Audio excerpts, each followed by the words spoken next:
शुरू करो। फिर एमएलए वाले इसके फिर आ जाएगी। ठीक है अध्यक्ष जी, आज मुरादाबाद है और क्योंकि उपचुनाव होना है 10 सीटों पर लगातार, किस तरह की तैयारी रहने? भारतीय जनता पार्टी अपना हमारा जो संगठन महापर्व है 2024, हम लोग अभी गांव-गांव जाकर सभी बूथों पर सदस्यता कर रहे हैं। हमारी पार्टी का लक्ष्य है कि हमें प्रत्येक बूथ पर 200 सदस्य बनाने हैं। तो अभी पहले चरण में हम लोग सभी बूथों पर सदस्यता करा रहे हैं। इसलिए करा रहे हैं कि हमें अपने संगठन का स्ट्रक्चर बनाना है। भारतीय जनता पार्टी की प्राथमिक इकाई बूथ है। वो अगले चरण में हम 1 अक्टूबर से 15 अक्टूबर तक सामूहिक सदस्यता करेंगे। सार्वजनिक स्थानों पर कैंप लगाएंगे और अलग अलग सामाजिक वर्गों की सामूहिक सदस्यता कराने का काम पार्टी करेगी। 15 अक्टूबर के बाद हम लोग सक्रिय सदस्यता अभियान चलाएंगे और उसके बाद संगठन के गठन की प्रक्रिया प्रारंभ होगी। भारतीय जनता पार्टी का हमारा माननीय प्रधानमंत्री जी के जन्मदिन 17 सितंबर से महात्मा गांधी जी की जयंती 2 अक्टूबर से तक पार्टी एक सेवा पखवाड़े के तहत अनेकों हमने सेवा के काम, रचनात्मक काम, संगठनात्मक काम तय किए हैं। उन कामों में रक्तदान शिविर हैं, स्वच्छता पखवाड़ा है और पंडित दीनदयाल उपाध्याय जी का जन्मदिन है। महात्मा गांधी जी के जन्मदिन 2 अक्टूबर को हम सब लोग जो महात्मा गांधी जी का संकल्प है स्वच्छता का, स्वदेशी का, उसके साथ आगे बढ़ेंगे। आपने कही विधानसभा उपचुनाव की 10 सीटों पर उपचुनाव है विधानसभा का। भारतीय जनता पार्टी अपने कार्यकर्ताओं के साथ हम लोग पूरी तैयारी कर रहे हैं। हमने संगठन के स्तर पर अपने संगठन का स्ट्रक्चर तैयार कर लिया है।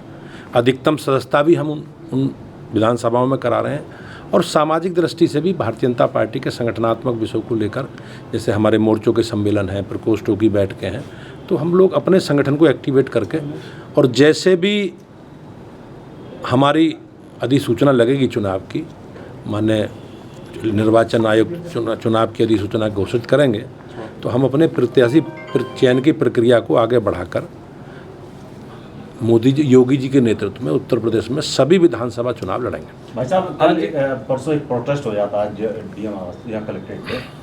उन्होंने जो पूर्व विधायक हैं रिजवान, उन्होंने बहुत बड़ा आरोप लगाया है कि वोट काटे जा रहे हैं। वो कह रहे हैं हम जिंदा हैं, वोट काटे, लेकिन एडमिनिस्ट्रेशन ने उसको नकार दिया है, उनको गलत साबित कर दिया है। किस तरह देखते हैं अखिलेश यादव? आप देखते होंगे कि समाजवादी पार्टी और कांग्रेस पार्टी चुनावों को लेकर जिस प्रकार से हमारी संवैधानिक संस्थाओं को, चुनाव आयोग को, सरकारी मिशनरों को लांछित करने का काम करती रही है। तो ये एक एजेंडा है उनका और जनता के बीच में उनकी कोई उपस्थिति नहीं है। वो केवल एक नेगेटिव प्रचार करके, एक नेगेटिव एजेंडा सेट करके जनता को गुमराह करना चाहते हैं। बिल्कुल पारदर्शी व्यवस्था के साथ सरकार और निर्वाचन आयोग चुनाव कराता है और उस व्यवस्था में हम सब लोगों को विश्वास है।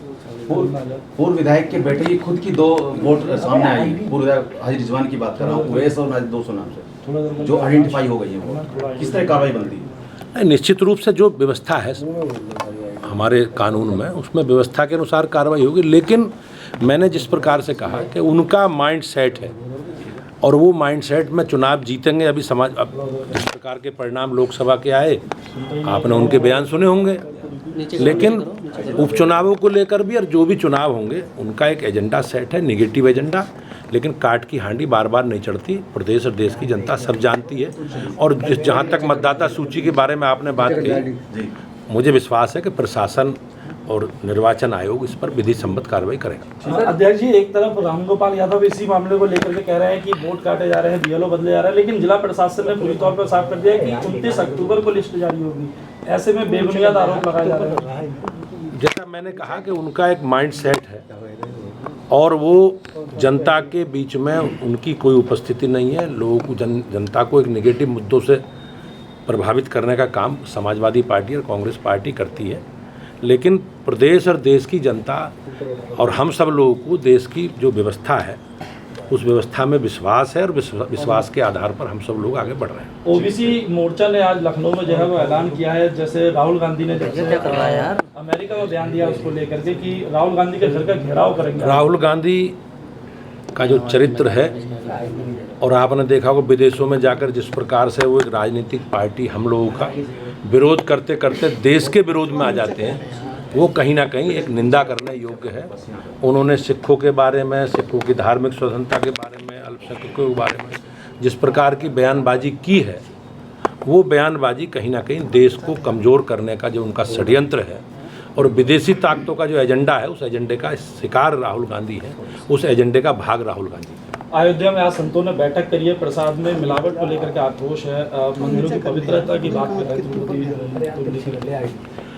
हमारी पार्टी, हमारी सरकार है, जो भी फूड सिक्योरिटी एक्ट की व्यवस्था है उसके अनुसार हमारी सरकार कार्रवाई कर रही है। सबकी आस्थाओं का, सबकी मान्यताओं का सम्मान हो, इस पर सरकार काम कर रही है। मुझे विश्वास है कि योगी जी के नेतृत्व में हम लोग, ये धार्मिक मुद्दा है, करोड़ों लोगों की धार्मिक आस्था से जुड़ा विषय है, और सरकार उसका सम्मान करते हुए जो भी विधि संबद्ध कार्रवाई है सरकार करेगी। धन्यवाद।